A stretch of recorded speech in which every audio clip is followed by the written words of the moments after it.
Assalamualaikum warahmatullahi wabarakatuh. Kita ketemu lagi di mata kuliah pengantar ilmu komunikasi, masih bersama saya Indra Pamungkas. Nah, pada slide pertama kita akan melihat ya di sini bahwa materi yang akan kita bahas hari ini adalah tentang komunikasi organisasi dan kita akan bahas lebih dalam lagi, oke? Dan sekarang kita akan masuk ke slide yang kedua. Oke, di slide kedua ini kita akan membahas ya terkait dengan tujuan kita mempelajari komunikasi organisasi. Yang pertama ya diharapkan Anda nanti mampu ya memahami dan mampu menjelaskan definisi dan bentuk-bentuk komunikasi organisasi. Yang kedua, Anda memahami ya dan mampu menjelaskan teori yang ada di organisasi tentunya dari POV ilmu komunikasi ya. Yang ketiga, Anda bisa memahami dan mampu menjelaskan bagaimana terbentuknya budaya organisasi. Dan kita akan masuk ke slide yang ketiga. Di slide yang ketiga ini Anda masih lihat ya, di sini ada berbagai macam organisasi atau mungkin Anda lebih mengenalnya sebagai sebuah brand. Ya, di balik sebuah brand itu pasti ada orang yang mengorganize ya, ada tim yang mengorganize ya, manajemennya gitu ya. Dan bagaimana mereka berkomunikasi dengan publiknya gitu ya teman-teman. Nah, di balik brand-brand ini tentunya pasti ada orang-orang ya yang terlibat di dalamnya. Pasti ada bagian promosinya ya, ada bagian keuangannya segala macam dan semua pasti akan diatur dalam sebuah organisasi. Dan kita akan masuk ke slide yang keempat. Oke, teman-teman, di slide yang keempat ini teman-teman bisa lihat ya bahwa sebetulnya apa sih organisasi ya. Kita bisa bilang ya kayak tadi saya bilang di balik sebuah brand itu pasti ada sekelompok orang. Ya, pasti ada orang-orang tersebut berada dalam sebuah manajemen atau terorganisasi ya secara struktur ya, mulai dari atasannya, ada bawahannya, lalu ada siapa yang menjadi stakeholdernya juga itu juga sama ya, karena di situ kita bisa lihat dengan siapa brand itu bekerja sama ya. Dan tentunya ya artinya dalam sebuah organisasi itu ujung-ujungnya apa? Supaya kita punya tujuan yang sama. Ya artinya apa? Supaya brandnya berkembang, supaya akhirnya brandnya menjadi terkenal gitu ya. Sama-sama ujung-ujungnya bisa memberikan kehidupan ya kepada karyawannya. Oke, sekarang teman-teman kita akan masuk ke slide yang kelima. Oke teman-teman, di slide yang kelima ini kita akan belajar ya kenapa sih kita perlu mempelajari komunikasi organisasi. Yang pertama adalah decision making. Nah, ketika kita ingin membuat suatu keputusan, kita harus mampu ya istilahnya berkoordinasi dengan pihak lain. Jangan sampai misalnya kita nih dari pihak Markom misalnya gitu ya, tapi kita lupa nih berkoordinasi dengan pihak keuangan. Nanti ketika ditanya, "Lah kita kan ada kita ada kegiatan ini mana kok saya nggak pernah dilibatkan." Nah, artinya di situ nanti komunikasi organisasi tidak berjalan dengan baik. Nah, ketika kita juga ingin membuat suatu keputusan bersama gitu ya teman-teman, artinya itu perlu dibicarakan karena di organisasi kita tidak self atau tinggal single fighter ya, tepat kita bekerja sama dengan orang lain. Nah, kita di sini juga ada problem solving, teman-teman. Nah, setiap organisasi pastinya tentunya ada masalah. Pasti di sini juga ada konflik manajemen, teman-teman lihat gitu, ada gontok-gontokan gitu ya, teman-teman ya. Nah, teman-teman bisa lihat bahwa kita perlu perlu bisa mengkomunikasikan bagaimana supaya problem itu bisa teratasi dengan baik, dengan komunikasi dengan baik. Jadi kita tidak perlu tuh gontok-gontokan gitu ya. Artinya teman-teman, kalau kita bicara juga masalah komunikasi organisasi, kita juga bicara masalah planning ya teman-teman ya. Tentunya kita harus punya plan bagaimana kita bisa membawa brand kita atau organisasi kita gitu ya, itu ke arah yang lebih baik gitu ya. Tentunya ini perlu koordinasi ya yang baik sehingga kita tahu kapan kita akan melakukan promosi yang baik, kita sepakati bersama. Lalu di mana kita akan melakukan promosi? Misalnya kalau ini kan POV-nya kita di Markom misalnya gitu ya. Lalu bagaimana nanti siapa saja yang akan terlibat? Nah, itu kita perlu didiskusi ya, teman-teman. Nah, artinya teman-teman di sini kita bisa langsung aja lihat tuh meeting ya, ada meeting. Nah, ketika meeting juga kita berdiskusi. Disitulah komunikasi itu akan terjadi, teman-teman ya. Nah, supaya apa? Supaya kita bisa kontrol teman-teman ya, ke organisasi kita tuh kita bisa kontrol ya teman-teman, dan kita terus ada controlling. Kalau nggak ada controlling nanti loss ya teman-teman. Nah, di sini tentunya teman-teman dalam setiap organisasi pasti akan ada tekanan, di mana tekanan itu juga akan memicu yang namanya stres.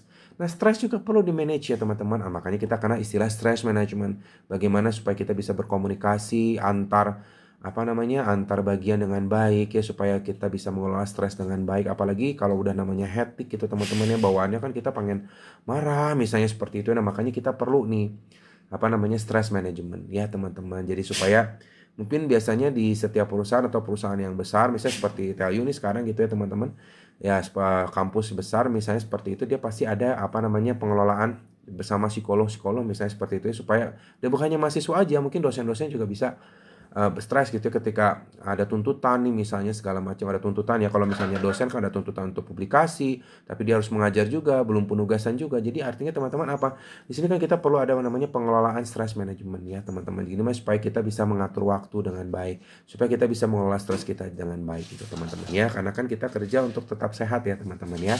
Oke, dan teman-teman kita akan langsung masuk ke slide yang ke-6. Di slide yang ke-6 ini teman-teman kita bisa lihat bentuk-bentuk komunikasi organisasi. Yang pertama itu ada formal, lalu ada informal, dan ada komunikasi bermedia ya teman-teman. Dan kita akan bahas satu persatu dan kita akan masuk ke slide yang ke-7. Oke, kalau kita berbicara masalah komunikasi formal, nah ini mungkin teman-teman sudah tahu ya bahwa di setiap organisasi itu ada organization chart-nya, ya, di mana di sini ada komunikasi ke atas atau kita kenal dengan istilah upward, ya, di mana pengiriman pesan itu mulai dari level yang di bawah seperti karyawan kepada manajer dan langsung ke atas misalnya seperti itu ya teman-teman. Biasanya di sini isinya adalah kegiatan yang berhubungan dengan tugas, ada masalah-masalah yang harus dihadapi, lalu ide, ada saran pendapat tentang bagaimana mengembangkan suatu organisasi. Nah, lalu ada juga komunikasi downward atau komunikasi ke bawah, di mana ini pesan dari level atas ke level yang di bawah. Contohnya dari manajer ke karyawan. Biasanya komunikasi ini melibatkan tentang penjelasan isi prosedur, bagaimana menjalankan sesuatu, lalu ada sasaran dari prosedur tersebut, ada perubahan penilaian, ya, ada perubahan dan penilaian maksudnya gitu ya. Lalu bagaimana penilaian itu misalnya kalau kita kenal dengan istilah Key Performance Indicator atau KPI gitu ya. Lalu ada perintah dan bagaimana atasan itu memberikan tugas kepada staff-staffnya. Oke, teman-teman, kita akan langsung masuk ke slide yang ke-8. Ya, di slide ke-8 ini kita bisa lihat ada istilah komunikasi ya, komunikasi informal gitu ya. Kalau tadi sebenarnya komunikasi formal itu ya komunikasi yang berdasarkan prosedur ya. Kalau ini di luar prosedur resmi gitu ya. Nah, sepertinya kalau kita mah ada gosip nih, ada grapevine ya atau selentingan. Di mana di sini kadang-kadang istilah tembok berbicara ya teman-teman. Di dalam organisasi itu juga ada penyampaian laporan yang tidak biasa bisa teman-teman gitu melalui selentingan. Nah, ini biasanya berhubungan dengan komunikasi dari mulut ke mulut yang menyebar cepat dan tidak lengkap. Nah, biasanya komunikasi yang seperti ini itu tidak akurat, teman-teman. Nah, makanya teman-teman kalau di komunikasi informal seperti ini gitu ya, ada selentingan gitu ya, teman-teman ya. Biasanya kalau saya gitu suka bilang ini, tahu nggak ada katanya gitu. Saya nggak suka dengan katanya gitu. Jadi kata siapa? Harus jelas gitu ya. Kalau ada katanya, mereka juga saling melindungi orang yang menyebarkan gosip.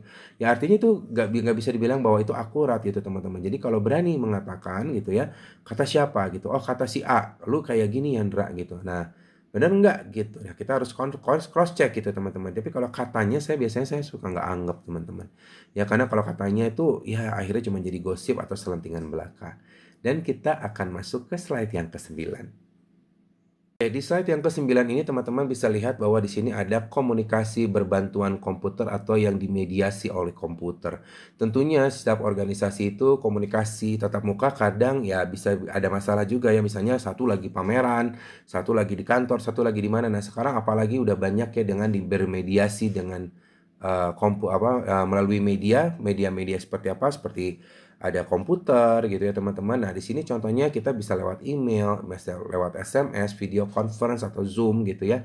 Dan juga intranet atau internet yang ada di dalam perusahaan itu sendiri ya, teman-teman. Oke, nah kita akan masuk ke slide yang ke-10 ya, teman-teman. Kalau kita berbicara masalah komunikasi organisasi, tentunya kita harus tahu ada konsep dan perspektif ya teman-teman. Nah, kita di sini memiliki dua perspektif ya teman-teman. Ada perspektif tradisional, ada perspektif interpretif ya. Oke, masing-masing akan saya jelaskan mulai dari slide yang ke-11. Ya, kita akan masuk ke slide ke-11. Nah, ini teman-teman bisa lihat bahwa kita sedang membahas tentang perspektif tradisional ya. Oke, teman-teman, kalau secara perspektif tradisional, komunikasi organisasi itu adalah komunikasi yang terjadi di dalam ruang lingkup organisasi. Tidak ada di luar itu ya, teman-teman. Dan itu menekankan kepada sebuah kegiatan yang terjadi dalam batas ya. Batasnya adalah organisasi. Di luar organisasi itu apa ya? Yaitu dianggap bukan komunikasi organisasi lagi ya, teman-teman. Artinya teman-teman mesti paham bahwa komunikasi itu kalau udah ngomongin organisasi itu perlu dijaga ya teman-teman, jangan sampai keluar gitu ya, keluar dari pintu masuk atau pintu keluar dari sebuah perusahaan gitu. Kenapa ya, itu sifatnya bisa jadi rahasia ya teman-teman, bahwa itu adalah internal, jangan sampai bocor keluar ya teman-teman. Oke, kita akan masuk ke slide yang ke-12. Di slide yang ke-12 ini teman-teman bisa lihat bahwa kita sedang membahas tentang perspektif interpretif. Artinya komunikasi organisasi itu adalah proses penciptaan makna ya. Di dalam komunikasi itu ada makna yang disampaikan oleh setiap komunikator di dalamnya ya. Artinya di situ nanti ujung-ujungnya perciptaan makna itu tujuannya untuk apa ya? Untuk bisa mengembangkan organisasinya ya. Artinya di sini menekankan bagaimana makna itu terbentuk sehingga bisa menghasilkan lingkungan yang terorganisasi alias organisasi. Jadi artinya kita misalnya kalau saya misalnya sebagai dosen, tentunya kita akan menciptakan makna berdiskusi dengan rekan-rekan dosen yang lainnya terkait misalnya dengan bagaimana membentuk RPS atau kita membentuk materi. Nah, ujung-ujungnya itu tujuannya untuk apa? Tujuannya untuk akademik gitu ya. Akademik kan bagian dari organisasi juga teman-teman ya. Artinya teman-teman bisa lihat bahwa secara interpretif ya, di situ saya menyampaikan pesan kepada rekan saya menyampaikan pesan kepada saya, di situ ada penciptaan makna. Tapi konteksnya apa? Konteksnya akademik ya teman-teman. Jadi artinya di dalam sebuah organisasi itu harus tahu nih ada perspektif interpretif gimana, tapi tujuannya untuk tujuan organisasi. Oke? Kita akan masuk ke slide yang ke-13. Di slide yang ke-13 ini kita akan masuk ke teori organisasi. Nah, kalau kita berbicara masalah komunikasi organisasi, teman-teman, artinya di sini dipenuhi oleh berbagai macam cara pandang ya, yang dianut oleh organisasi tersebut. Nah, ada 3 cara pandang ya di dalam teori organisasi. Ada teori perspektif klasik ya, yang pertama, ada perspektif human relation, ada juga perspektif integratif. Dan kita akan bahas satu per satu. Dan kita akan masuk ke slide yang ke-14. Pada awalnya ya, kita masuk ke slide yang ke-14. Nah, pada awalnya komunikasi organisasi itu memiliki perspektif yang namanya perspektif ya kita anggap sudah sebagai perspektif klasik, teman-teman. Dan perspektif ini tuh berkembang di akhir abad ke-19 dan di awal abad ke-20 gitu ya. Biasanya di dalam sebuah organisasi itu memiliki fokus, teman-teman. Yang fokusnya apa? Fokus pada struktur ideal suatu organisasi. Ada kontrol organisasi melalui hubungan atasan bawahan dan adanya spesialisasi unit-unit organisasi yang muncul di dalam sebuah organisasi. Dan di sini muncul juga istilah birokrasi. Nah, tujuan utama organisasi ini adalah efektivitas dan efisiensi, di mana sumber daya manusia itu terkadang dipandang sebagai mesin, teman-teman, yang sebagai mesin yang dimanfaatkan sebagai penggerak untuk menciptakan pundi-pundi gitu ya. Artinya penggerak utamanya adalah uang. Oke, teman-teman, kita akan masuk ke slide yang ke-15. Oke, di slide ke-15 ini teman-teman kita akan membahas tentang komunikasi dalam perspektif klasik ya. Kalau kita berbicara masalah perspektif klasik, biasanya komunikasi organisasi itu dipandang sebagai alat untuk memberikan perintah dan kontrol. Di mana komunikasi ini lebih bersifat vertikal dari atasan ke bawahan dan karakter komunikasinya biasanya formal dan sentralisasi, di mana ada tertulis bahwa isi pesan komunikasinya seputar tugas dan laporan, dan formal biasanya ini sifatnya sangat-sangat formal sehingga sesuatu yang spontan itu dianggap ya aneh gitu ya di dalam organisasi ini. Ya, oke teman-teman, kita akan langsung masuk ke slide yang ke-16. Nah, di slide yang ke-16 ini kita akan masuk kepada pembahasan perspektif human relation ya, atau perspektif hubungan manusia. Nah, perspektif human relation itu muncul sebagai sebuah kritikan kepada perspektif klasik, teman-teman. Dan perspektif ini lebih mengutamakan kemanusiaan. Ya, artinya manusia itu bukanlah mesin yang digerakkan oleh uang gitu ya, teman-teman, melainkan makhluk hidup yang memiliki kebutuhan yang berbeda-beda. di mana prinsip human relation ini berkembang di antaranya bahwa keinginan pekerja untuk dianggap penting dan diakui sebagai individu, di mana di sini ada hubungan antar persona, antar kelompok yang sangat membantu meningkatkan produktivitas di dalam sebuah organisasi. Dan di sini diperlukan yang namanya dorongan, dukungan dari pemimpin untuk mengembangkan otonomi dan tanggung jawab yang lebih efektif daripada hanya mengontrol bawahannya. Jadi intinya di sini perlu pemikiran terbuka ya bagi para manajer, bagi para pemilik gitu ya, untuk lebih menganggap bahwa manusia itu, employee itu ya sebagai manusia, layaknya manusia, karena mereka punya skill yang berbeda-beda, kemampuan yang berbeda-beda, juga mereka juga memiliki ya istilahnya target yang berbeda-beda ya teman-teman. Artinya teman-teman di sini bahwa ada tuntutan, makanya sekarang muncul ya serikat-serikat buruh misalnya seperti itu, dan muncul serikat pekerja gitu ya. Nah itu akibat dari mulainya adanya perspektif human relation ini. Dan kita akan masuk ke slide yang ke-17. Oke, di slide yang ke-17 ini kita masih membahas tentang komunikasi terkait komunikasi organisasi dari perspektif human relation ya. Artinya teman-teman bisa lihat bahwa di sini ada ya komunikasi ya yang terjadi antara atasan dan bawahan ya, ini untuk apa tujuannya? Untuk menyelesaikan masalah, dan kita juga membentuk perencanaan bersama untuk tujuan organisasi. Di mana di sini desentralisasi dalam pengambilan keputusan, di mana otoritas dalam pengambilan keputusan diataskan berdasar ya kepada pengetahuan dan pengalaman gitu ya, dan orang-orang nanti siapa yang diperintahkan gitu sesuai dengan kemampuannya. Dan di sini juga ada akses informasi yang bukan hanya berdasarkan jabatan dan hierarki saja, tetapi siapapun bisa memberikan masukan kepada perusahaan ya, supaya apa? Supaya tujuan organisasinya dapat berjalan dengan baik ya. Artinya di sini komunikasi dipandang lebih efektif dalam upaya mendorong adanya kreativitas dan juga produktivitas dari para pekerjanya. Artinya teman-teman bisa lihat bahwa kalau kita lihat ya, banyak orang yang stres kerja gitu ya teman-teman. Akhirnya mereka lebih memilih untuk keluar gitu ya. Dan sekarang teman-teman juga bisa lihat bagaimana itu jadi konten-konten TikTok gitu ya.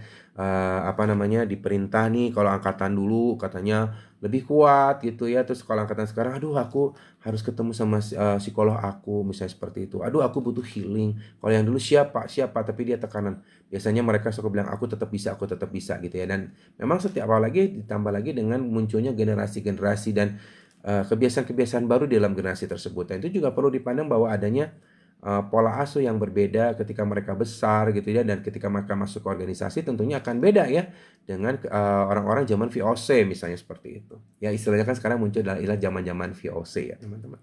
Nah, artinya di sini bahwa perspektif human relation ini sangat penting gitu ya teman-teman. Bahwa kita bagaimana ya ibaratnya bagaimana kita memanusiakan manusia. Nah, artinya seperti itu. Sekarang banyak ya, ya bukan banyak sih, tidak sedikit organisasi yang tidak memanusiakan manusia gitu teman-teman. Semua dianggap oke, masih ada perintah otoriter dan segala macam gitu ya teman-teman. Artinya di sini kalau sekarang sih startup sekarang lebih banyak ya menggunakan komunikasi dalam perspektif human relation. Jadi siapapun bisa memberikan pandangannya untuk memajukan perusahaannya. Oke, sekarang kita masuk ke slide ke-18.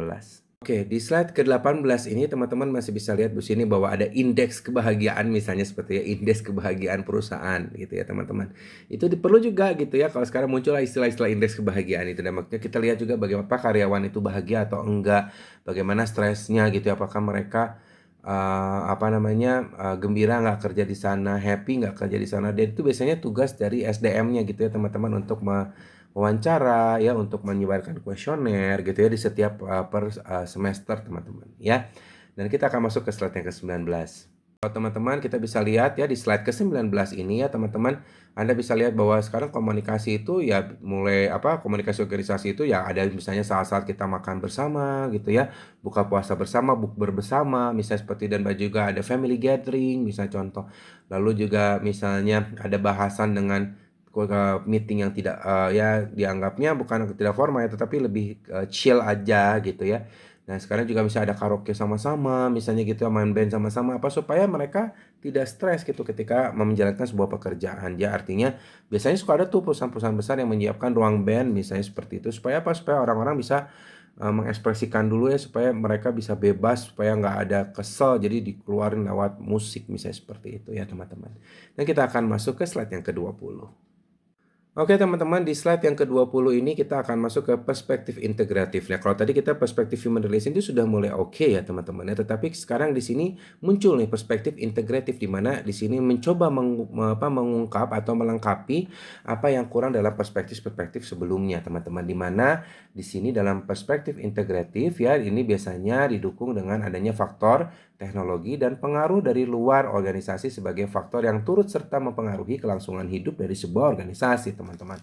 Nah, artinya berdasarkan konsep sistem organisasi ini digambarkan sebagai sesuatu kesatuan ya, teman-teman. Apalagi sekarang muncul nih teknologi baru gitu ya yang memungkinkan mereka bisa berinteraksi dan memungkinkan untuk memajukan perusahaan gitu. Artinya dianggap ya sebagai sebuah kesatuan yang terdiri dari bagian-bagian yang saling bergantung. Dan di sini juga dimanfaatkan untuk berinteraksi ya antar sesama pihak dalam organisasi dan lingkungan mereka, teman-teman. Artinya di sini integrasi itu muncul karena munculnya adalah teknologi-teknologi, teman-teman ya. Artinya kayak sekarang gitu ya, mungkin kayak contohnya nih, ada absensi itu kalau dulu kan karyawan biasanya suka istilahnya ceklok terus dicek lagi manualnya ceklok, ada zaman dulu yang komunikasi absensinya ceklok. Kalau sekarang tuh udah pakai fingerprint misalnya gitu, dan akhirnya itu akan masuk ke database-nya si SDM-nya misalnya seperti itu ya. Dan ini juga munculnya teknologi-teknologi seperti itu, ada face recognition misalnya seperti itu ya. Teknologi-teknologi itu muncul supaya mempermudah, dan ada juga bukti eviden itu semakin kuat ya bahwa iya lo hadir loh di dalam organisasi gitu, lo hadir loh setiap hari gitu ya, artinya lo ngantor lah istilahnya seperti itu.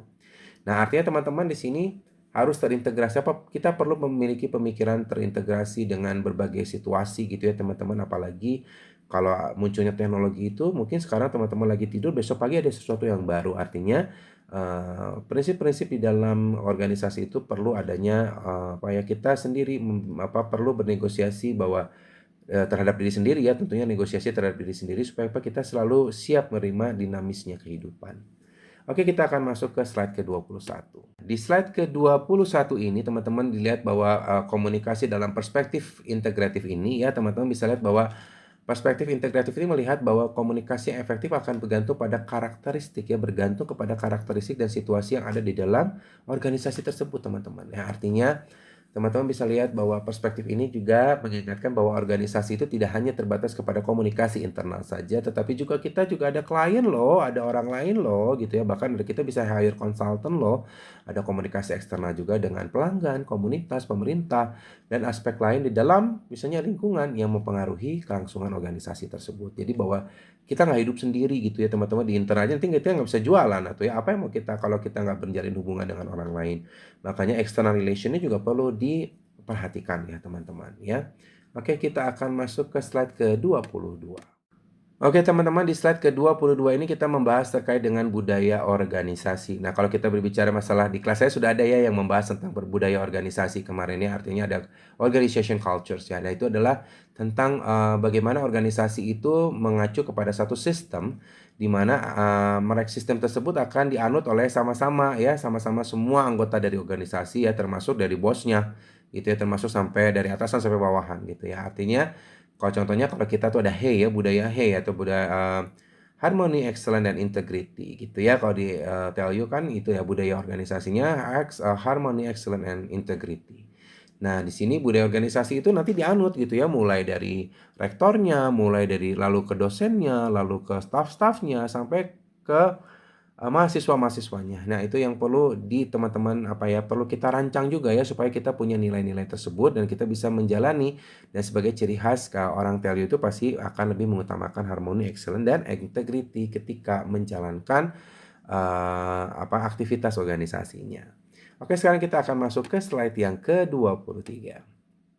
Nah, teman-teman, bahwa di slide ke-23 ini bahwa budaya organisasi itu bukan hanya sekedar sekedar informasi yang ditempel di dinding-dinding gitu, tetapi memang itu diterapkan gitu ya di dalam kehidupan sehari-hari. Ya misalnya kita harmony, excellence, integrity itu nanti kita lihat ya dari bahasanya kita, dari cara kita berpakaian gitu ya, bagaimana kita nanti dari sisi artefaknya juga gitu ya.